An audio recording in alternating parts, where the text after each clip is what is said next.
बच्चों, आज के इस वीडियो लेक्चर में हम करने जा रहे हैं यूजेस मतलब एप्लीकेशंस किसकी, इलेक्ट्रोमोटिव सीरीज की। ये इलेक्ट्रोमोटिव सीरीज क्या होती है आपने पढ़ चुके हैं कि इसमें तरह तरह के सब्सटेंस जो होते हैं उन सभी की standard reduction potential E not reduction की वैल्यूज लाइन से लिखी होती है बेटे। उस टेबल को हम कहते हैं इलेक्ट्रोमोटिव सीरीज। तो इस इलेक्ट्रोमोटिव सीरीज के फायदे क्या हैं, यूजेस यानी एप्लीकेशंस क्या हैं, आइए देखते हैं। पहला फायदा क्या है कि ये पता लगाना कि कोई मेटल अगर है मान लो, तो क्या वो एसिड से रिएक्शन करने पर, प्रोटोनिक एसिड जिनमें हाइड्रोजन आयन होता है, तो क्या कोई मेटल एसिड से रिएक्शन करने पर हाइड्रोजन गैस रिलीज करेगा या नहीं करेगा। यानी to predict whether a metal will liberate hydrogen with acids और नॉट। तो इसका पता लगाने के लिए मैं एक इक्वेशन एग्जांपल ले रहा हूं कि जिंक प्लस HCl जब करते हैं तो उसमें ये एसिड है हाइड्रोक्लोरिक एसिड, तो मिलेगा साल्ट, कौन सा, जिंक क्लोराइड, और साथ में मिलेगी हाइड्रोजन।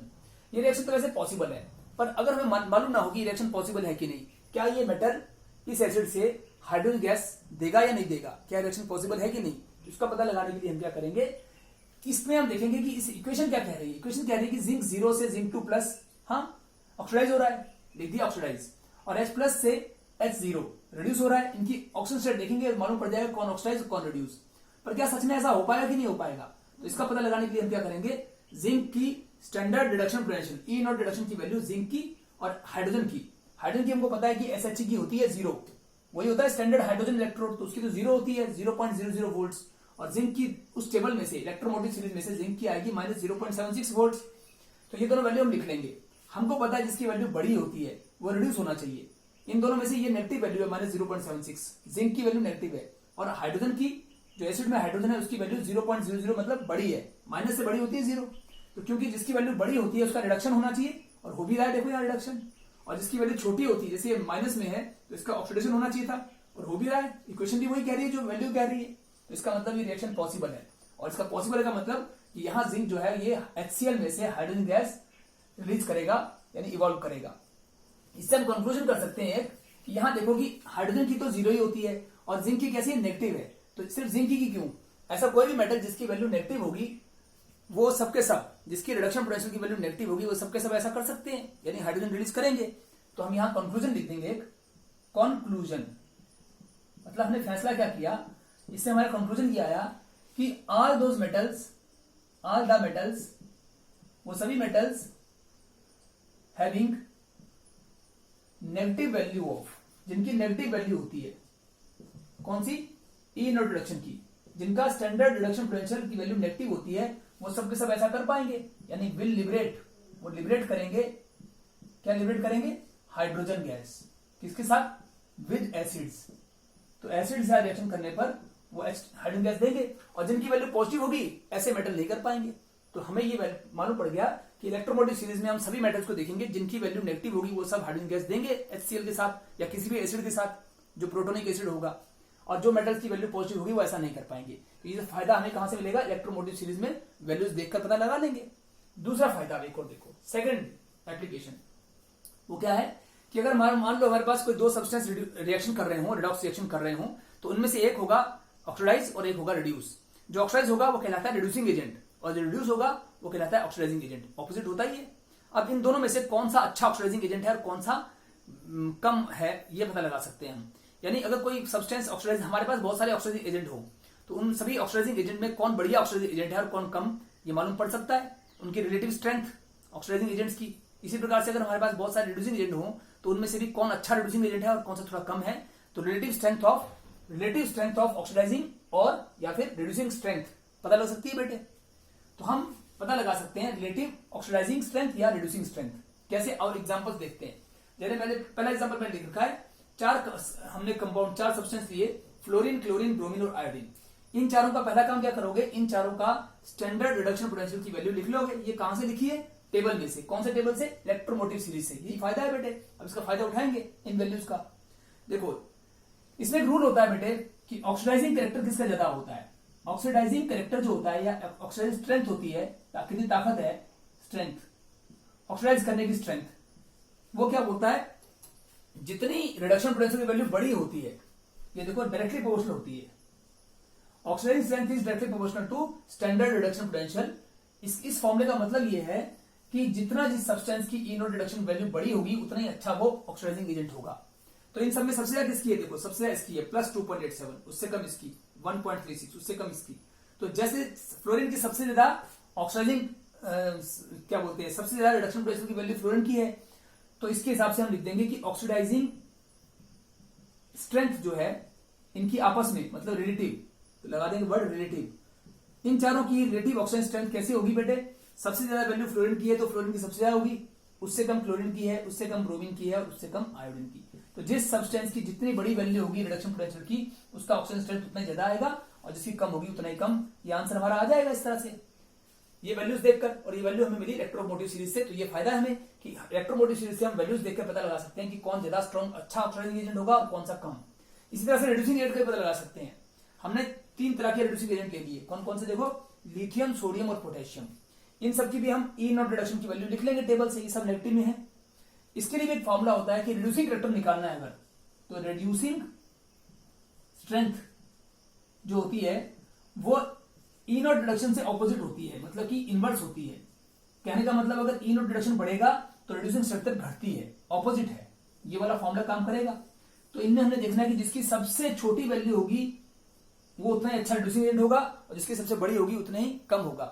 तो देखिए इनमें सबसे छोटी वैल्यू किसकी है, लिथियम की, -3.05 सबसे छोटी आ रही है। तो लिथियम तो सबसे अच्छा ऑक्सीडाइजिंग एजेंट, रिड्यूसिंग एजेंट होगा। तो हम यहां लिख रहे हैं रिलेटिव रिड्यूसिंग स्ट्रेंथ निकाले जा रहे हैं, रिड्यूसिंग स्ट्रेंथ। अगर हम इनकी रिलेटिव रिड्यूसिंग स्ट्रेंथ निकालें तो क्योंकि लिथियम की वैल्यू सबसे छोटी है, जिसकी वैल्यू सबसे छोटी होगी उसका रिड्यूसिंग फैक्टर उतना ज्यादा होगा, क्योंकि इनवर्सली प्रोपोर्शनल होता है। अच्छा, सेकंड नंबर पे वैल्यू आ रही है पोटेशियम की -2.93, और थर्ड पे सोडियम की आ रही है -2.71। तो सेकंड नंबर पे पोटेशियम की आ रही है, तो पोटेशियम की, यानी कहने का मतलब ये हुआ कि जिसकी सबसे बड़ी वैल्यू, जिसकी सबसे छोटी वैल्यू आ रही है वो उतना ही अच्छा रिड्यूसिंग एजेंट है, और जिसकी सबसे बड़ी आ रही है, सबसे बड़ी कौन सी है, -2.71, क्योंकि माइनस में -2.71 बड़ा होता है। तो जिस प्रकार से हमने लिख लिया कि जैसे जैसे वैल्यू जिसकी जितनी छोटी थी उतना अच्छा रिड्यूसिंग एजेंट था, और जिसकी जितनी बड़ी वैल्यू थी उतना ही कम था वो रिड्यूसिंग एजेंट। तो इस तरह से हमने आंसर निकाल लिया रिलेटिव रिड्यूसिंग स्ट्रेंथ का भी। ये फॉर्मूले हम यूज करते हुए निकाल सकते हैं, और साथ में हम इसमें से वैल्यू ले लेंगे। तो इलेक्ट्रोमोटिव सीरीज की सीरीज से हम उनकी रिडक्शन पोटेंशियल की वैल्यू देकर पता लगा सकते हैं कि कौन कितना अच्छा ऑक्सीडाइजिंग स्ट्रेंथ है और किसकी कितनी अच्छी रिड्यूसिंग स्ट्रेंथ है। ये इसका सेकंड यूज हो गया। 2 यूज करने के बाद हम थर्ड यूज की ओर बढ़ेंगे कि हम ये बात और पता कर सकते हैं भाई कि तरह तरह के मेटल्स होते हैं बेटे, कोई ज्यादा रिएक्टिव होता है, कोई कम रिएक्टिव होता है। कैसे मालूम पड़ेगा कौन सा मेटल कितना रिएक्टिव है, उसका भी हम पता लगा सकते हैं। इसको मिटाकर मैं थोड़ी देर में फिर से इसको दोबारा आगे बढ़ाता हूं। तो अब हम थर्ड एप्लीकेशन करते हैं कि टू कंपेयर करना क्या, the reactivities of metal, reactivities of metals. अगर हमारे पास तरह तरह के मेटल्स हों तो कौन सा ज्यादा रिएक्टिव होगा और कौन सा कम, इसका भी हम पता लगा सकते हैं। किससे, इलेक्ट्रोमोटिव सीरीज से। कैसे, आइए देखते हैं। इसमें ये रूल होता है बेटे कि आपको पता है मेटल्स का जो स्वाभाविक गुण है, नेचुरल जो मेटल्स की गुण है वो ये है कि मेटल जल्दी से ऑक्सीडाइज होते हैं। मेटल्स की M0 सॉलिड से वो जल्दी ही M+ बनते हैं। कितना प्लस, 1+, 2+, 3+, कुछ भी। तो हमने N+ लिख दिया, N+ मतलब कुछ भी। तो जितना प्लस बनता है उतने इलेक्ट्रॉन लॉस होते हैं। अगर यहाँ पे 1+ होता तो 1 इलेक्ट्रॉन लॉस होता, 2+ होता तो 2 इलेक्ट्रॉन लॉस। यहाँ N+ कर रहे हैं तो N इलेक्ट्रॉन लॉस हो जाएंगे। तो ये मेटल का नेचुरल गुण होता है कि मेटल जल्दी से ऑक्सीडाइज होते हैं, ठीक है। और जब मेटल रिएक्शन करते हैं तो ऐसे ही करते हैं, मतलब जो मेटल जितना जल्दी ऑक्सीडाइज होगा उतना ज्यादा रिएक्टिव होगा। ये रिएक्शन ही तो हो रहा है स्टार्ट, और सामने वाले को रिड्यूस करेगा, रिएक्शन स्टार्ट हो जाएगा, रेडॉक्स रिएक्शन। तो जो मेटल जितना जल्दी ऑक्सीडाइज होता है उतना ही अच्छा रिएक्टिव होता है। तो हमने ये समझा कि रिएक्टिविटी ऑफ मेटल जो होती है, रिएक्टिविटी किसकी, मेटल्स की, ऑफ मेटल, वो क्या होता है, जितना अच्छा, जितना जल्दी ऑक्सीडाइज होगा, यानी वो मेटल जितना जल्दी ऑक्सीडाइज होगा उतना ही ज्यादा रिएक्टिव होगा, डायरेक्टली प्रोपोर्शनल है। और कोई मेटल ऑक्सीडाइज कब होगा, देखो कोई चीज ऑक्सीडाइज कब होती है, जब उसका रिडक्शन पोटेंशियल छोटा होता है। अगर रिडक्शन पोटेंशियल बड़ा हो, वैल्यू बड़ी हो, ई नॉट रिडक्शन की वैल्यू बड़ी हो तो जल्दी रिड्यूस होता है। लेकिन ऑक्सीडाइज होने के लिए क्या चाहिए, रिडक्शन पोटेंशियल छोटा होना चाहिए। यानी जिसका रिडक्शन पोटेंशियल जितना छोटा होगा उतना ही वो ज्यादा रिएक्टिव होगा। इसका मतलब ये निकला।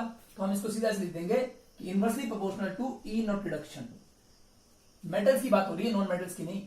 तो मेटल्स के लिए हम कह रहे हैं कि मेटल्स की रिएक्टिविटी जो होती है, फॉर मेटल्स रिएक्टिविटी जो होती है वो ई नॉट रिडक्शन से ऑपोजिट होती है, इनवर्स होती है।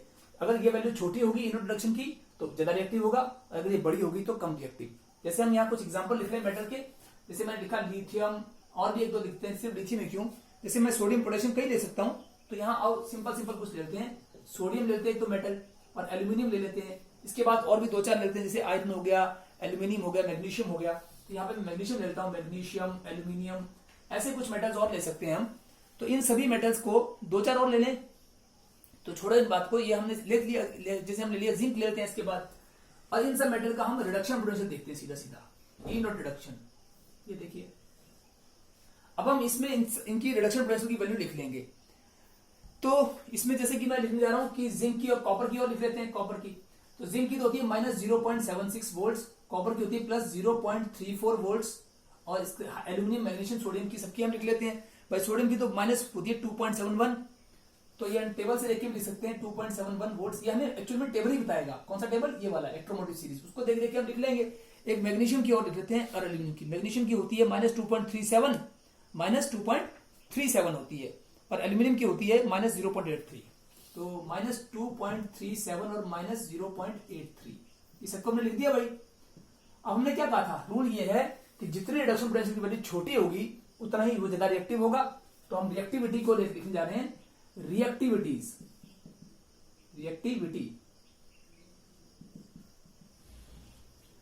तो अगर हम लिखे तो सबसे छोटी वैल्यू जिसकी होगी उतना ज्यादा रिएक्टिव होगा। सबसे छोटी किसकी है, ये वाली सोडियम की। सोडियम सबसे ज्यादा रिएक्टिव होगा बेटे।